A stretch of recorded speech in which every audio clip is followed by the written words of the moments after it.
According to the United Nations Environment Programme, 8 million tons of plastic enters into the ocean pretty much every year, severely impacting the marine wildlife and also clogging waterways. And now a guided tour in Australia is urging residents to pick up a bucket, take a kayak and then clean up the Sydney harbour. Our next report gets you the details.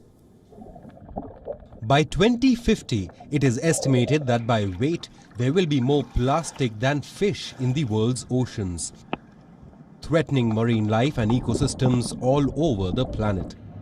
People in Sydney have now decided to do their bit. They are cleaning up the Sydney harbour, one bucket full of trash at a time. We were finding so much rubbish that we decided that maybe we needed to bring some buckets along and pick up more. Eventually we decided to do some dedicated cleanup paddles, so now we do 4 or 5 dedicated scheduled paddles per week, plus private bookings for corporates and friends to come out here and enjoy Sydney Harbour and pick up rubbish at the same time and yeah, get some fresh air out in the harbour. It is not uncommon to see a group of kayakers exploring the iconic sites of Sydney's world-famous harbour. But one guided tour is doing things differently. With a paddle, a bucket and a picker stick, Sydney by Kayak has an added objective of removing rubbish from the harbour. So we've been quite surprised through, even through the pandemic. We've been very busy. I think people locally, because they can't travel, are looking for something to do that is not just good for them but also good for the environment. It's outside, it's fresh air, it's vitamin D, it's doing something good for the environment, and it's good gentle exercise, and quite often it's a new activity for people. Paddlers vary from first-timers to regulars, like Julie Greening, a keen kayaker who has been on the tour more than 10 times. She says anyone can make a difference.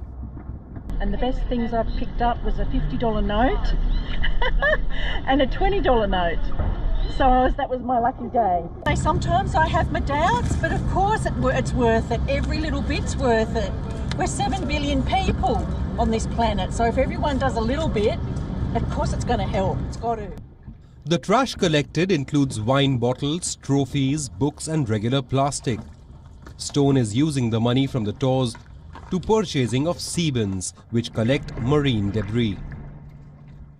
I do feel like we make a difference. I don't feel like it's just about the rubbish that we pick up, but I feel like it's about sharing a message of what we're doing, and I guess teaching people about recycling, using less plastic.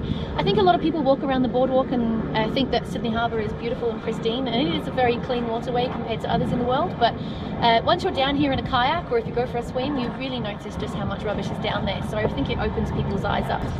Sydney by Kayak has set a challenging but sadly achievable target to collect 200 kilograms of trash from the Lavender Bay area in February. A target they are well on their way to meet. 12.35 kilos of rubbish. Bureau Report, WION, World is One. Or not.